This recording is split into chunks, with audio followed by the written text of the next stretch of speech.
ना। चलिए good morning, good morning सभी को, गुड मॉर्निंग सभी को, गुड मॉर्निंग सभी को, जय हिंद। आवाज़ मिल पा रही है भाई? आवाज़ मिल पा रही तो एक बार जल्दी से यहाँ पर थम्स अप कर दीजिए, थोड़ा स्माइल कर दीजिए ताकि हमें पता चल पाए कि आप सभी के पास हमारी आवाज़ जा पा रही है। चलिए आप आ रही है आवाज़ सभी की भाई? चलिए तो रेडी। तो चलिए बताइए भाई, पहला क्वेश्चन आपके सामने दिया गया है, कह रहे निर्मल निर्मल हृदय किस महान महिला से संबंधित है। चलिए भाई यहाँ पर जो आप दीजिए, आपका जो आंसर बनेगा इनमें से राइट क्या हो जाएगा कि निर्मल हृदय किस महान महिला से संबंधित है। यहाँ पर जो आपका आंसर बनेगा राइट क्या हो जाएगा, तो ये कहा जाता है आपके मदर टेरेसा को। ऑप्शन बनेगा ए नंबर है, मदर टेरेसा को कहा जाता है। आपका जवाब ए नंबर राइट हो जाएगा। और आगे बढ़ते हैं, क्वेश्चन आपसे अगला पूछा गया है कि किस क्रिकेट खिलाड़ी को हरियाणा केन के उपनाम से जाना जाता है। किस क्रिकेट खिलाड़ी को हरियाणा केन के नाम से जाना जाता है। टू को ऑप्शन देना है, तो टू को ऑप्शन क्या हो जाएगा, यहाँ पर आपका सी नंबर आपके कपिल देव को जाना जाता है। याद रखिए किसे, आपके कपिल देव का उपनाम आपका याद रखिए। ये एक पूर्व भारतीय क्रिकेटर आपके रहे हैं। इनका पूरा नाम क्या है, कपिल देव रामलाल निखंज। क्या नाम है इनका पूरा नाम? इनका पूरा नाम है कपिल देव रामलाल निखंज है, ठीक है ना। इन्होंने क्या किया था, जो 1983 है तो 1983 में क्रिकेट विश्व कप ट्रॉफी जिताने में मदद इन्होंने किया था। इनकी कप्तानी उस समय थी, है ना। आगे बढ़ते हैं, क्वेश्चन दिया गया है किस अभिनेता को एंग्री यंग मैन से संबोधित करते हैं। बताइए किस नेता को एंग्री यंग मैन से संबोधित करते हैं। किस अभिनेता को एंग्री यंग मैन से संबोधित करते हैं। यहाँ पर जो आंसर है आपका राइट क्या हो जाएगा, तो देखिए 3 का ऑप्शन हो जाएगा आपके डी नंबर है। ये है आपके अमिताभ बच्चन। नोट कर लीजिएगा भाई, यहाँ पर 3 का जो ऑप्शन है डी नंबर हो जाएगा। अमिताभ बच्चन को जाना जाता है, याद रखिए एंग्री यंग मैन के नाम से जाना जाता है, ठीक है ना। अच्छा, आप लोगों के दिमाग में आ रहा है कि ये क्या है, तो भैया स्टैटिक जीके है। और स्टैटिक जीके में आपको कोई सिलेबस नहीं होता है, उसमें बोल दिया था स्टैटिक जीके। और स्टैटिक जीके मतलब होता है हर एक क्षेत्रों से आपके क्वेश्चन आना चाहिए, जो कि जनरली हर एक इंसान को ये याद होना चाहिए। तो स्टैटिक जीके का मतलब ये होता है, ठीक है। ये मत सोचिए नहीं कि स्पेशल दिया जाए या अभिनेता यहाँ पर लिखा जाए सिलेबस में, तो अभिनेता नहीं लिखा है, स्टैटिक जीके पढ़ा जाता है, सामान्य ज्ञान। देखिए यहाँ पर दिया गया है आपसे 7 टापुओं का नगर किसे कहा जाता है। चलिए बताइएगा 7 टापुओं का नगर किसे कहा जाता है। यहाँ पर क्या हो जाएगा 4 नंबर में, तो भैया ये जो आपका है मुंबई है ना, मुंबई को 7 टापुओं का नगर कहा जाता है। तो ऑप्शन क्या हो जाएगा, यहाँ पर आंसर आपका बी नंबर राइट हो जाएगा। अच्छा, ये क्यों कहा जाता है, तो देखो ये कहा जाता है अंग्रेजों ने इस द्वीप को अपना प्रमुख बंदरगाह बनाया था, और इस द्वीप की खूबियों ने दुनिया के अलग अलग कोनों में लोगों को आकर्षित भी किया था, है ना। और इसे बॉम्बे आइलैंड भी कहा जाता है। क्या, इसे बॉम्बे आइलैंड भी कहते हैं। इस पॉइंट को भी नोट करिएगा, ठीक है। यहाँ पर देखो दिया गया है, कह रहा आपसे किस देश का राष्ट्रीय प्रतीक शेर है। चलिए भाई 5 को ऑप्शन देना है। यहाँ पर आपका राइट आंसर क्या हो जाएगा, तो देखिए भाई ये जो आपका नीदरलैंड है ना, जो नीदरलैंड है यहाँ का जो राष्ट्रीय प्रतीक है वो आपका क्या है, शेर है। याद रखिए शेर है। और यहाँ पर याद रखिए जो आपका नार्वे का भी प्रतीक चिन्ह जो आपका है वो आपका भी क्या है, शेर है, याद रखिएगा। पाकिस्तान को तो आप लोग जानते होंगे, चांद तारा चमेली। तुर्की का भी चांद तारा है। अगला क्वेश्चन है, कह रहा आपसे यहाँ पर के.आर. नारायण के समाधि स्थल को कहा जाता है। तो देखो भाई यहाँ पर जो के.आर. नारायण है, तो के.आर. नारायण की जो समाधि स्थल है वो आपका नाम हो जाएगा उदय भूमि। क्या हो जाएगा, उदय भूमि। इसका जो ऑप्शन है वो आपका सी हो जाएगा, उदय भूमि हो जाएगा, ठीक है। यहाँ पर आगे बढ़ते हैं, क्वेश्चन आपसे अगला पूछा गया है, क्या आपसे भारत में अंग्रेजी शिक्षा किसके द्वारा लागू की गई थी। और आप लोग पेपर उठाकर देख लीजिए, पिछली बार ये क्वेश्चन आपका पूछा गया था, सेम टू सेम पूछा गया था। तो यहाँ पर जो आपका आंसर राइट बनेगा इनमें से क्या हो जाएगा, तो भारत में अंग्रेजी शिक्षा किसके द्वारा लागू की गई थी 7 नंबर में, तो ऑप्शन बनेगा सी नंबर विलियम बेंटिंग के द्वारा। किसके द्वारा भाई, विलियम बेंटिंग। जिसका भी ऑप्शन आ रहा है बहुत अच्छा जवाब आ रहा है, ऑप्शन सी हो जाएगा। अगला यहाँ पर दिया गया है, कह रहा है महारानी विक्टोरिया ने भारत की महारानी की उपाधि किस वर्ष किया था, अर्थात किस वर्ष धारण किया था भारत की महारानी। चलिए इस क्वेश्चन में लगभग देखा जाए काफ़ी लोगों के जवाब जो हैं वो आपके गलत आने होंगे। लगभग 80% होंगे जिनके जो जवाब हैं वो लगभग आपके गलत होंगे। तो देखते हैं क्या आप लोगों का सही जवाब यहाँ पर बनेगा या नहीं बनेगा। देखिए भाई यहाँ पर आपका जो लोग दे रहे हैं ए नंबर, भैया यहाँ पर ए नंबर जो आपका दिया है 1858, उसमें ये नहीं कहा गया था कि नहीं महारानी की उपाधि दिया था, है ना। महारानी की उपाधि नहीं दिया था, ये दिया था 1870 में। इसका जो ऑप्शन है वो आपका बी हो जाएगा। कह रहा है महारानी विक्टोरिया ने भारत की महारानी की उपाधि किस वर्ष किया था, तो 1870 में। जो आप लोग पढ़ रहे हैं ना 1858, इसमें लॉर्ड कैनिंग ने एक समाचार पत्र सुनाया था, किसको, महारानी को सुनाया था, ये आपका होता है। लेकिन यहाँ पर दिया है महारानी की उपाधि, तो ये है आपके 1877 बनेगा। नोट कर लीजिए, इसमें 80 से 90% लोग गलती करके आएंगे, 100%, है ना। तो आपका जवाब यहाँ पर नोट करिए, बी नंबर। आगे बढ़िए, क्वेश्चन आपसे दिया गया है, इसीलिए हम आपको पढ़ा रहे हैं स्टैटिक जीके ऐसी, जो आप लोग एक भी क्वेश्चन छोड़ के ना आइए, है ना। स्टैटिक जीके में सब कवर हो जाता है, कोचिंग में पढ़ेंगे, कहीं भी आप पढ़ेंगे तो स्टैटिक जीके पढ़ाए जाते हैं, लेकिन इतना फोकस नहीं होता है। यहाँ पर ओलंपिक ध्वज की पृष्ठभूमि का रंग क्या होता है, बताइए भाई। ओलंपिक ध्वज की पृष्ठभूमि का रंग क्या होता है? पृष्ठभूमि पूछा है भाई, पृष्ठभूमि मतलब यहाँ पर इस प्रकार से आपका ये हो गया पृष्ठभूमि। तो आपका 9 का ऑप्शन क्या बनेगा? बी हो जाएगा, सफेद होता है। फिर उसके बाद उसमें क्या होते हैं? 5 आपके रिंग हो जाते हैं, है ना। 5 रिंग हो जाते हैं। वो रिंग कौन होते हैं? नीला, पीला, काला, हरा और लाल, है ना। नीला, पीला, काला, हरा और लाल, ये रिंग होते हैं जो आपस में 5 रिंग जुड़े होते हैं। यहाँ पर देखो दिया गया है, आइजल आप पर्ल कहाँ पर है? आइजल आप पर्ल कहाँ है? 10 का जो ऑप्शन है क्या हो जाएगा? ये आपके बहरीन में है। ऑप्शन बनेगा आपका बी नंबर। आइजल आप पर्ल जो है ये बहरीन में, इसका ऑप्शन बनेगा आपका बी नंबर। अगला क्वेश्चन आपसे दिया गया है, द गार्डनर पुस्तक के लेखक आपके कौन है? बहुत अच्छे। यहाँ पर देखो, द गार्डनर पुस्तक के जो लेखक है वो आपके कौन है? यहाँ पर जो आप देना है 11 नंबर में, तो ऑप्शन बी हो जाएगा, रविन्द्रनाथ टैगोर। अभी ये हमने आपको बताया था, गार्डनर कौन? रविन्द्रनाथ टैगोर। ऑप्शन बनेगा आपका बी नंबर। अगला क्वेश्चन आपसे दिया है कि अब्राहम लिंकन संयुक्त राज्य अमेरिका के राष्ट्रपति थे। चलिए, अब्राहम लिंकन संयुक्त राज्य अमेरिका के जो राष्ट्रपति थे वो आपके कौन से नंबर के थे? चलिए बताइएगा, आप पहले नंबर के थे या 10वें नंबर के थे, 20वें नंबर के थे या 16वें नंबर के थे? ये आपके 16वें नंबर के थे। कौन नंबर के? 16वें नंबर के थे। लगभग देखो 100% लोगों के जवाब यहाँ पर गलत हैं। अब्राहम लिंकन जो आपके हैं ये आपके 16वें नंबर के थे। लेकिन जो लोग यहाँ पर पहला नंबर लगा रहे हैं, तो आपको बता दें, जॉर्ज वाशिंगटन के नाम के कोई व्यक्ति थे कि नहीं भाई थे? जॉर्ज वाशिंगटन नाम के कोई व्यक्ति आपने पढ़ा है कि नहीं पढ़ा है? जॉर्ज वाशिंगटन, जॉर्ज वाशिंगटन आपने पढ़ा है कि नहीं पढ़ा है? तो भैया जो पहला सोच के दे रहे हैं वो नाम है जॉर्ज वाशिंगटन। तो पहले जो आपके थे वो जॉर्ज वाशिंगटन थे, ठीक है ना। तो अब आप समझ गए होंगे जॉर्ज वाशिंगटन, ठीक है। तो ये भी पॉइंट नोट करिएगा, ये सब चीज़ें कॉमन है, बिल्कुल आना चाहिए। देखो दिया गया है, स्वर्ग में गुलामी करने से अच्छा नरक में शासन करें, यह कथन जो है वो आपका किसका है? चलिए, कुछ सीखने को जरूर मिलेगा आप लोगों को, और वो चीज़ सीखने को मिलेगा जो आप लोग भूल गए हैं, ठीक है ना। वो चीज़ सीखने को मिलेगा जो आप लोग भूल गए हैं, और वही जो एग्जाम में आना है। बताइएगा कि स्वर्ग में गुलामी करने से अच्छा है नरक में शासन करें, यह कथन किसका है? तो 13 का ऑप्शन बनेगा आपका सी नंबर। याद रखिए, मिल्टन ने। किसने? तो ये आपके मिल्टन ने कहा था। आपका जो जवाब है यहाँ पर आपका सी नंबर हो जाएगा। यहाँ पर देखो, अगला क्वेश्चन आपसे यहाँ पर दिया गया है, कह रहा है प्रसिद्ध शहर न्यूयॉर्क का वास्तुकार कौन था? यहाँ पर जवाब दीजिए, आपका जो राइट आंसर हो जाएगा यहाँ पर क्या हो जाएगा? चलिए भाई, यहाँ पर जवाब देना है, क्वेश्चन नंबर यहाँ पर आपका 14 है। तो क्वेश्चन नंबर 14 की अगर हम बात करते हैं तो देखो यहाँ पर आपका दिया गया है कौन सा? ऑप्शन डी में। यहाँ पर देखिए, मॉरिस हंट। याद रखिए, यहाँ पर प्रसिद्ध शहर न्यूयॉर्क का जो वास्तुकार था हम आपको लिख दे रहे हैं, मॉरिस हंट। मॉरिस हंट, ये था मॉरिस हंट था, ठीक है। ऑप्शन में नहीं दिया गया था, लेकिन इनमें से कोई नई शब्द आपको दिया भी गया है ना। यहाँ पर मॉरिस हंट, इनमें से कोई नहीं दिया है, तो ऑप्शन लिख लीजिए, मॉरिस हंट कर लीजिएगा, ठीक है। चलिए आगे बढ़ते हैं। क्वेश्चन आपसे अगला पूछा गया है, सबीना एयरलाइंस किस देश की सेवा है? बताइए, सबीना एयरलाइंस किस देश की सेवा है? देखिए 15 का जो ऑप्शन है वो आपके बेल्जियम की है। नोट कर लीजिएगा, ये आपके बेल्जियम की आपकी है, ऑप्शन बनेगा यहाँ पर आपका ए नंबर। अगला क्वेश्चन दिया गया है, AK-47 का आविष्कार किसने किया था? AK-47 का जो आविष्कार किया था वो किसने किया था? 16 का जवाब दीजिए भाई सभी लोग यहाँ पर। तो देखिए ऑप्शन हो जाएगा आपका यहाँ पर सी नंबर, मिखाइल क्लाशिनकोव। कौन? मिखाइल क्लाशिनकोव किया था। यहाँ पर जो आंसर है आपका सी वाला राइट हो जाएगा। सभी लोगों के नाम सुने होंगे AK-47, तो यहाँ पर याद रखिए आपका मिखाइल क्लाशिनकोव ने किया था। अगला क्वेश्चन आपसे यहाँ पर दिया गया है, इंग्लैंड का दौरा करने वाला प्रथम भारतीय निम्नलिखित में से कौन है? हम आपको बता दें कि आप लोग मायूस मत होना कि नहीं ये हमको नहीं आया, सर पढ़ा रहे हैं और हमको नहीं आता है तो हम क्लास ना लें, मायूस हो जाए कि अरे यार ये तो हम एग्जाम के समय पढ़ लेंगे। ये एग्जाम के समय वाले पढ़ने वाली चीज़ नहीं होती है। ये जिसको इसको जितना आप लोग रट सको, पढ़ते समय, लिखते समय, सोते समय, खाते समय, जितना आप लोग इस चीज़ों को पढ़ लोगे उतना ज़्यादा बेटर होता है। एग्जाम के समय इसकी तैयारी नहीं होती है ना। उस समय आप लोग टॉपिक वाइज या किसी समस्या होती तो होती है, तो गलती होती है तो मायूस मत होइए, क्योंकि हम आपको रिवीजन दोबारा से कराएंगे। दोबारा जब कराएंगे तो आपको यही चीज़ आसानी से सॉल्व कर लोगे। तो इंग्लैंड का दौरा करने वाला प्रथम भारतीय निम्नलिखित में से कौन था भाई? 17 नंबर में देखिए ऑप्शन क्या बनेगा यहाँ पर? सी हो जाएगा, राजा राम मोहन राय। क्या बनेगा? राजा राम मोहन राय बनेगा, सी नंबर। अगला क्वेश्चन दिया गया है, कह रहा है भारत में डाक दिवस कब मनाया जाता है? भारत में डाक दिवस पूछा गया है। यहाँ पर देखिए ऑप्शन हो जाएगा ए नंबर, 9 अक्टूबर को। कितना? 9 अक्टूबर को मनाया जाता है जो आपका डाक दिवस है। आगे बढ़ते हैं। क्वेश्चन आपसे अगला पूछा गया है, कह रहा है आपसे राष्ट्रीय पशु के रूप में बाघ को कब स्वीकार किया गया?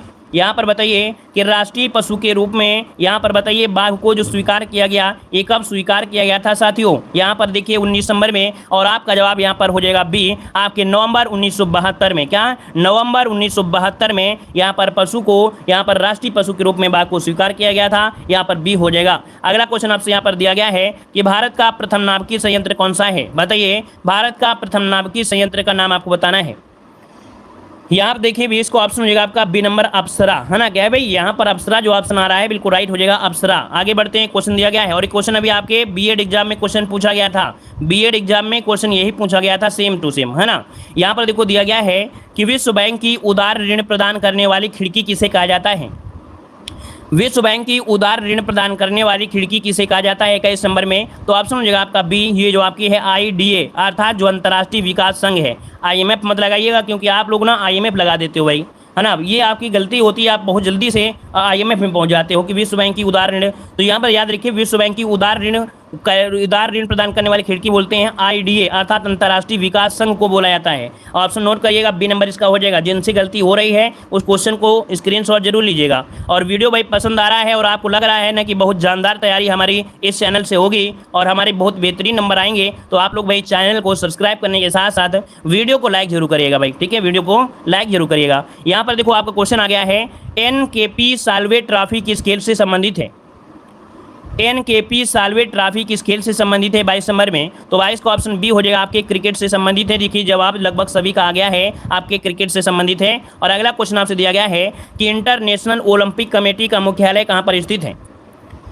यहाँ पर देखिए ऑप्शन हो जाएगा बी नंबर, आपके लुसाने, जो कि स्विट्जरलैंड में है। कहाँ पर है? लुसाने, जो कि आपके स्विट्जरलैंड में है। ऑप्शन क्या बनेगा? यहाँ पर बी नंबर है, राइट हो जाएगा। और अगला क्वेश्चन यहाँ पर आपसे दिया गया है कि मैच शुरू करने के लिए कबड्डी की टीम में कम से कम कितने खिलाड़ी आवश्यक होते हैं? मैच शुरू करने के लिए कबड्डी की टीम में कम से कम कितने खिलाड़ी? देखिए 24 नंबर में ऑप्शन क्या बनेगा? यहाँ पर 24 का ऑप्शन सी आपके 7 होना चाहिए। कितने? 7 खिलाड़ी होते हैं, याद रखिएगा, है ना। वैसे देखा जाए कि 12 खिलाड़ी होते हैं, जिनमें से 7 कोर्ट में होते हैं और 5 रिजर्व में होते हैं। क्या? अगर मान लो कभी 7 ना आए तो आप क्या करोगे? आप कहोगे कि एक टीम में 12 खिलाड़ी होते हैं, जिनमें से 7 जो होते हैं वो कोर्ट में खेल रहे होते हैं, और इसके बाद जो 5 होते हैं रिजर्व में रखे रहते हैं। किसी को चोट लग गई, किसी को कुछ हो गई, किसी को कुछ हो गया, तो वह ये रिजर्व वाले होते हैं, उनको भेज दिया जाता है ना। तो आपको बताना कितना है? 7 ही बताना है, 12 नहीं बताना है। हम आपके नॉलेज के लिए बता दिए हैं। जैसे आपकी क्रिकेट टीम में भी क्या 11 प्लेयर होते हैं, लेकिन कुछ ना कुछ लोग साथ में जाते हैं, जाके किसी को दिक्कत हो गई तो वो खेलने लगता है ना। तो ऑप्शन यहाँ पर सी ही बताना है। यहाँ पर देखो दिया गया है, तैराकी की किस स्पर्धा में तैराक की गति जो होती है सर्वाधिक होती है? चलिए 25 नंबर में, तैराकी की किस स्पर्धा में तैराक की गति सर्वाधिक होती है? तो ये होती है फ्री स्टाइल। क्या होती है? Free style. यहाँ पर जो आंसर है आपका ए नंबर हो जाएगा, फ्री स्टाइल इसको बोलेंगे। आपका जवाब बनेगा ए नंबर, फ्री स्टाइल। आगे बढ़ते हैं, क्वेश्चन आपसे दिया गया है, ब्लू हाउस किस देश में राष्ट्रपति का निवास है? यहाँ पर बताइएगा कि ब्लू हाउस किस देश के राष्ट्रपति का निवास स्थान है। 26 का ऑप्शन देखिए आपका डी हो जाएगा, दक्षिण कोरिया। क्या हो जाएगा? दक्षिण कोरिया है। याद रखिए इसका जो ऑप्शन है वो आपका डी नंबर हो जाएगा। व्हाइट हाउस होता तो भाई क्या जवाब देते हैं आप? बताइए। अगर यहाँ पर ब्लू हाउस है तो भैया आपका दक्षिण कोरिया है, लेकिन यहाँ पर अगर व्हाइट हाउस होता है तो आप लोग बोलते हैं भैया अमेरिका में व्हाइट हाउस है। आगे बताइए, क्वेश्चन है, राइटर्स न्यूज एजेंसी है, ये बताइए राइटर्स न्यूज एजेंसी है, तो ये जो न्यूज एजेंसी है वो किस देश की समाचार एजेंसी है? राइटर्स। यहाँ पर 27 में ऑप्शन यहाँ पर हो जाएगा क्या? यहाँ पर देखिए 27 का ऑप्शन बी हो जाएगा, ब्रिटेन है। किसकी है? तो ये ब्रिटेन की ऑप्शन बी नंबर है, राइट हो जाएगा। आगे बढ़ते हैं, क्वेश्चन आपसे अगला पूछा गया है, यहाँ पर आपसे कह रहा है वह संस्था जिसके द्वारा वर्ल्ड इन्वेस्टमेंट रिपोर्ट जारी की जाती है। देखिए आज आपको कल वाला जो टेस्ट पेपर था वो बिल्कुल सरल था, है ना, लेकिन ऐसा नहीं है कि क्वेश्चन नहीं आते हैं। एक पेपर से अगर 10 क्वेश्चन आ गए या कोई सरल क्वेश्चन आ गया तो वो भी 1 नंबर की ही वैल्यू रखता है। हमारा मतलब है कि चाहे सरल हो चाहे कठिन हो, आयोग उसमें 1 नंबर देगा ही देगा, है ना। और रिवीजन होना जरूरी है, चाहे सरल हो चाहे कठिन हो। तो वह संस्था जिसके द्वारा वर्ल्ड इन्वेस्टमेंट रिपोर्ट जारी की जाती है, यहाँ पर 28 का ऑप्शन जो बनेगा वो बनेगा आपका सी नंबर है, अंकटाक के द्वारा। किसके द्वारा? अंकटाक के द्वारा होता है। बिल्कुल सही जवाब आ रहा है, व्यापार और विकास संयुक्त राष्ट्र सम्मेलन इसे कहते हैं हिंदी में। यहाँ पर आगे बढ़ते हैं, क्वेश्चन आपसे अगला पूछा है, राष्ट्रकवि मैथिली शरण गुप्त की एक अमर कृति नायिका है उर्मिला, वह वर्णित है। ये उर्मिला जो आपके किसमें वर्णित मिलेंगी भाई? उर्मिला है आपके साकेत में। किसमें? साकेत महाकाव्य में लेंगी। यहाँ पर आंसर होगा डी नंबर, साकेत में। यहाँ पर जो आंसर है वो आपका बनेगा आपका डी नंबर साकेत में। यहाँ पर आपसे अगला क्वेश्चन दिया है ज्ञानपीठ पुरस्कार के प्रथम विजेता इनमें से कौन थे? बताइए, यहाँ पर बताना है भारतीय ज्ञानपीठ पुरस्कार के प्रथम विजेता साहित्यकार कौन थे? तो यहाँ पर देखिए जो आपके मलयालम साहित्य के थे, ऑप्शन क्या हो जाएगा? मलयालम साहित्य के जी शंकर कुरूप, जी शंकर कुरूप है, ऑप्शन बनेगा यहाँ पर डी नंबर है। अगला क्वेश्चन आपसे दिया गया है कि क्वींस वेरी रूल किस देश के खेल से संबंधित है? कह रहा है क्वींस वेरी रूल किस खेल से संबंधित है भाई, किस खेल से पूछा गया है? तो क्वींस वेरी रूल ये जो आपके संबंधित है, नोट करिएगा, यहाँ पर आंसर डी हो जाएगा मुक्केबाजी से है। किससे हैं? मुक्केबाजी से, ऑप्शन हो जाएगा डी नंबर। अगला क्वेश्चन आपसे दिया गया है इंग्लैंड का एंटी स्टेडियम किस खेल के लिए मशहूर है? इंग्लैंड का एंटी स्टेडियम किस खेल के लिए मशहूर है? 32 नंबर में। 32 को ऑप्शन सी आपके घुड़दौड़ के लिए जाना जाता है। किसके लिए? घुड़दौड़ के लिए। जितने लोग भी यहाँ पर नए हैं हमने बता दिया है, चैनल को सब्सक्राइब करें, वीडियो को लाइक करें और एक अपनी नोट्स बना लें, क्योंकि स्टैटिक जीके की जब तक नोट्स नहीं बनाएंगे तब तक ये खत्म हो जाएगा। और एक बार नोट्स बना लोगे तो ये एक बार में रट भी जाएगा। दो तीन दिन या 10 दिन में एक बार रिवीजन कर लोगे तो ये चीज़ें रट जाएंगी। ऐसे ये चीज़ें रटेंगे नहीं, याद रखिएगा। कोई हिस्ट्री पॉलिटी नहीं है कि कोई क्रम होता है, कोई सीरीज होता है, कोई ट्रिक होती है। इसकी स्टैटिक जी की कोई ट्रिक आपकी नहीं है, इनमें कोई लिंक नहीं होता है, सब अलग अलग होते हैं। तो नोट्स जरूर बनाइएगा। ये घुड़दौड़ है। अगला क्वेश्चन दिया है हिंदी में प्रथम आंचलिक उपन्यास। तो हिंदी में प्रथम आंचलिक उपन्यास यहाँ पर 33 में आपके यहाँ पर हो जाएगा कौन सा भाई? चलिए भाई यहाँ पर जवाब दीजिए। हिंदी में प्रथम आंचलिक उपन्यास है, तो देखो भाई हिंदी में प्रथम आंचलिक उपन्यास आप लोग जवाब देंगे मैला आंचल। लेकिन ये नहीं पूछा है कि आंचलिक उपन्यास क्या है, ये नहीं पूछा है कि आंचलिक उपन्यास क्या है, आपसे पूछा है प्रथम आंचलिक उपन्यास पूछा है भाई। तो यहाँ पर जो 33 को ऑप्शन ये हो जाएगा देहाती दुनिया। देहाती दुनिया ये प्रथम आंचलिक है, याद रखिए। इसका जो ऑप्शन बनेगा आपका ए नंबर हो जाएगा। अगला क्वेश्चन दिया गया है कि भारत सरकार ने किस दिन को प्रवासी दिवस के रूप में मनाने की घोषणा किया है? तो यहाँ पर देखिए आपके 9 जनवरी, ऑप्शन हो जाएगा बी नंबर। अगला क्वेश्चन दिया गया है कि भारतीय थल सेना का सबसे पुराना रेजिमेंट कौन सा है? तो भारतीय सेना का सबसे पुराना रेजिमेंट यहाँ पर 35 का ऑप्शन क्या बनेगा? तो यहाँ पर देखिए आपका जो आंसर है राइट क्या हो जाएगा भाई? 35 नंबर में। चलिए देखो यहाँ पर अगर देखा जाए ऑप्शन के अनुसार तो बॉम्बे सैपर से बोल सकते हैं, लेकिन यहाँ पर एक पॉइंट आपको याद रखना है, गोरखा राइफल्स। जो आपका गोरखा राइफल्स अगर ऑप्शन में आता है तो आप लोग बताएंगे कि भारत का थल सेना का सबसे पुराना रेजिमेंट जो आपका है वो गोरखा राइफल्स है, गोरखा राइफल्स हो जाएगा, जो कि 1815 में बना था। वो 1815 में बना था, तो ऑप्शन में नहीं है, तो इसलिए आप बॉम्बे करिए। वैसे आपको गोरखा राइफल्स बताना है 1815, ठीक है। यहाँ पर देखो दिया है रावण वध किसकी कृति है? रावण वध किसकी कृति है? 36 में ऑप्शन मिलेगा आपका बी नंबर है, वत्स भट्टी की है। वत्स भट्टी जो ऑप्शन है यहाँ पर आपका बी नंबर है। अगला क्वेश्चन दिया गया है निम्नलिखित में से किस स्थान को समुद्रपुत्र कहते हैं? निम्नलिखित में से किस स्थान को समुद्रपुत्र कहते हैं? 37 को ऑप्शन देखिए जो आपका लक्षद्वीप है, याद रखिए लक्षद्वीप को समुद्रपुत्र कहा जाता है। नोट करिएगा, ऑप्शन हो जाएगा आपका डी नंबर हो जाएगा। यहाँ पर लक्षद्वीप को कहा जाता है, जो कि आपके कयाल से बना हुआ है। अगला क्वेश्चन दिया गया है थाईलैंड की मुद्रा का नाम क्या है? चलिए 38 को ऑप्शन दीजिए, थाईलैंड की मुद्रा का नाम क्या है? बाहत। क्या है भाई? बाहत, जो कि ऑप्शन यहाँ पर आ रहा है कौन सा? बी नंबर हो जाएगा। आगे बढ़ते क्वेश्चन आपसे अगला पूछा गया है क्रिकेट का ब्रेबॉर्न स्टेडियम कहाँ पर है? क्रिकेट का ब्रेबॉर्न स्टेडियम कहाँ पर है भाई? यहाँ पर जितने भी लोग क्रिकेट देखते हैं तो बताइए भाई, यहाँ पर क्रिकेट का जो ब्रेबॉर्न आपका स्टेडियम है वो आपके कहाँ पर मिलेगा देखने को आपको? तो 39 का ऑप्शन जो बनेगा नोट करिएगा, यहाँ पर ये हो जाएगा मुंबई, जो कि आपके भारत में है। मुंबई जो कि आपके भारत में है, ब्रेबॉर्न स्टेडियम ऑप्शन बनेगा आपका ए नंबर। आगे बढ़ते क्वेश्चन आपसे अगला पूछा गया है, यहाँ पर देखो दिया गया है कि भारत भारतीय सम्मान निम्नलिखित में से किस क्षेत्र के लिए दिया जाता है? भारत भारतीय सम्मान निम्नलिखित में से किस क्षेत्र के लिए है? 40 नंबर में भाई ऑप्शन हो जाएगा साहित्य सृजन और हिंदी के लिए। मतलब ऑप्शन जो है आपका ये हो जाएगा साहित्य सृजन एवं हिंदी के लिए होता है। अगला क्वेश्चन आपसे यहाँ पर देखो दिया गया है संयुक्त राष्ट्र संघ की आधिकारिक भाषाएं कौन सी हैं? संयुक्त राष्ट्र संघ की आधिकारिक भाषाएं आपसे पूछा है और बहुत आईएमपी क्वेश्चन है, याद रखिए ये क्वेश्चन पीछा नहीं छोड़ता है। छोटा एग्जाम, बड़ा एग्जाम, कोई भी एग्जाम हो, हर एक एग्जाम में क्वेश्चन आता है। तो यहाँ याद रखिए 6 भाषाओं को राजभाषा मिला है, अर्थात स्वीकृति मिली है। तो इनमें से जो आपकी अंग्रेजी, फ्रेंच, चीनी, रूसी, अरबी और स्पेनिश, जो कि जवाब आ रहा है ए नंबर आपका बिल्कुल राइट हो जाएगा, है ना। लेकिन अगर आपसे ये पूछे कि इनमें से केवल 2 ही भाषा हैं जिनको एक संचालक भाषा माना जाता है, वो है आपकी कौन सी? अंग्रेजी अंग्रेजी और एक आपके फ्रांसीसी। क्या है? फ्रांसीसी। इन भाषाओं से क्या होता है, जो लेखा जोखा होता है, कार्य करने वाला काम, वो इन्हीं 2 भाषा से होते हैं। लेकिन बोलने वगैरह में आपकी 6 भाषाएं आपकी चलती हैं। अगला क्वेश्चन दिया गया है कि विश्व में सबसे बड़ी खाड़ी आपकी कौन सी है। यहाँ पर 42 का ऑप्शन देना है। विश्व की सबसे बड़ी जो खाड़ी है वो आपकी कौन सी है? तो यहाँ पर देखिए मैक्सिको की खाड़ी। क्या हो जाएगा? मैक्सिको की खाड़ी। यहाँ पर जो आंसर है वो आपका राइट हो जाएगा, ए नंबर राइट हो जाएगा। अगला क्वेश्चन आपसे दिया गया है, causes of the India mutiny किसने लिखी है? Causes of the India mutiny किसने लिखी है? 43 में ये लिखा है आपके सर सैयद अहमद खान ने। किसने लिखा है? सर सैयद अहमद खान ने। ऑप्शन हो जाएगा आपका ए नंबर। आगे बढ़ते क्वेश्चन आपसे अगला पूछा गया है, रणजी ट्रॉफी और आगा खां कब किससे संबंधित है? रणजी ट्रॉफी और आगा खां जो संबंधित है भाई, किससे संबंधित है, ये किस में दिया जाता है? तो आपका ऑप्शन क्या हो जाएगा? ये क्रिकेट, अर्थात रणजी ट्रॉफी आपकी क्रिकेट से और आगा खां का संबंध है आपके हॉकी से है। तो ऑप्शन हो जाएगा क्या? यहाँ पर डी नंबर राइट हो जाएगा। अगला क्वेश्चन आपसे यहाँ पर दिया है कि पूर्व पूर्व है और पश्चिम पश्चिम, यह किसने कहा था?